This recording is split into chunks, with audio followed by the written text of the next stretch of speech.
Halo guys, jadi gimana? Udah penasaran belum? Media apa sih kira-kira yang ada banyak banget isi di dalamnya?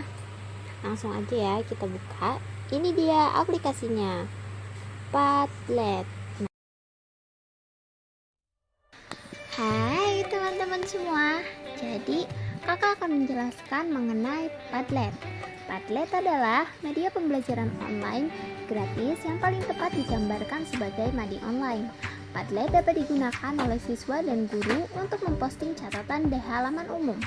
Catatan yang diposting oleh guru dan siswa dapat berisi link, video, gambar, dan file dokumen, seperti yang terdapat pada Padlet kita. Padlet ini dibuat dengan tujuan untuk membantu peserta didik dan pendidik untuk berkolaborasi dalam pembelajaran. Seperti yang dapat kita lihat bahwa ada 3 judul dari Padlet yang diambil dari materi IPAS kelas 5 bab 6 Indonesiaku Kaya Raya yang terdiri dari 3 topik utama. Yang pertama ada bagaimana bentuk Indonesiaku, topik yang kedua Indonesiaku Kaya Raya, dan topik yang terakhir Indonesiaku Kaya Alamnya. Nah, pada setiap masing-masing topik terdapat materi tambahan, LKPD, bahan ajar, podcast, game kuis, dan pertanyaan refleksi, serta video pembelajaran. Mari kita lihat satu persatu isi dari Padlet Indonesiaku Kaya Raya. Yang pertama bisa kita lihat ada bahan ajar. Nah, bahan ajar ini berisi materi ditulis dari topik yang dibahas. Seperti yang dapat kita lihat, pada topik A ada bagaimana bentuk Indonesiaku, kita dapat melihat bagaimana isi dari bahan ajarnya. Yang kedua ada LKPD atau lembar kerja peserta didik. LKPD ini dibuat dengan tujuan untuk mengalati pengetahuan siswa terkait materi yang terdapat pada bahan ajar sebelumnya. Untuk yang ketiga ada room diskusi refleksi. Nah, ketika di dalam kelas, banyak siswa lebih memilih diam ketika ditanya apa yang telah mereka pelajari di akhir kelas. Oleh karena itu, kami membuat mading Mari Refleksi sebagai bentuk tiket keluar untuk digunakan siswa sebelum mereka meninggalkan kelas untuk merangkum dan menjawab pertanyaan dari hal yang telah mereka pelajari. Yang keempat ada dinding podcast.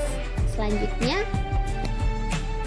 pada podcast ini tim memberikan pemantapan materi dengan media audio yang ditujukan kepada siswa khususnya dengan model pembelajaran audio. Yang kelima ada room diskusi. Kolom room diskusi ini siswa dapat berkomentar pada setiap dinding. Siswa dibiarkan untuk memamerkan pekerjaan atau proyek dan memberikan komentar di kolom diskusi. Juga siswa dapat berdiskusi dengan peserta didik yang satu dengan yang lain, ataupun peserta didik dengan guru. Siswa dapat memposting apa yang mereka pelajari di akhir topik. Sebagai alternatif, mereka dapat menuliskan cara belajar yang mereka sukai atau topik apa yang memerlukan bantuan lebih lanjut. Kemudian yang keenam ada materi tambahan. Pada dinding materi tambahan ini terdapat persebaran keanekaragaman flora dan fauna di Indonesia. Seperti yang terlihat bahwa ada 2 jenis warna pin, yaitu berwarna pink dan berwarna hijau, yang menyebar secara merata. Yang berwarna hijau menandakan persebaran flora di Indonesia, baik Indonesia Timur, Tengah atau peralihan, dan Barat. Sedangkan yang berwarna pink menunjukkan persebaran faunanya. Pada masing-masing pin, setiap flora dan fauna terdapat lokasi yang banyak populasi mereka tinggal. Setiap pin terdapat gambar dan keterangan informasi terkait dengan flora dan fauna. Yang ketujuh ada game quiz. Kembali pada dinding utama terdapat quiz game berbagai penilaian termasuk penilaian untuk pembelajaran atau assessment for learning dan penilaian pembelajaran atau assessment on learning.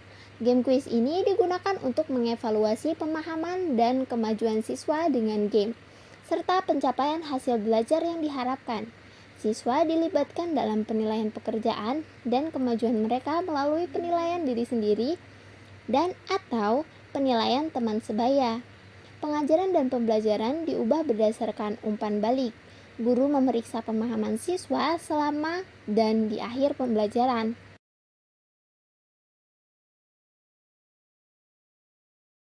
Yang terakhir ada video pembelajaran.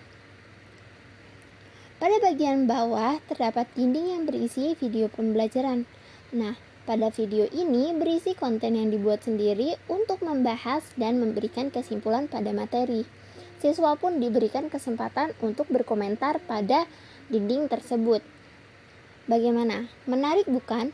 Selain itu, penggunaan Padlet kita tidak perlu mendaftar untuk menggunakan Padlet, meskipun disarankan agar guru yang menggunakannya di lingkungan kelas melakukannya.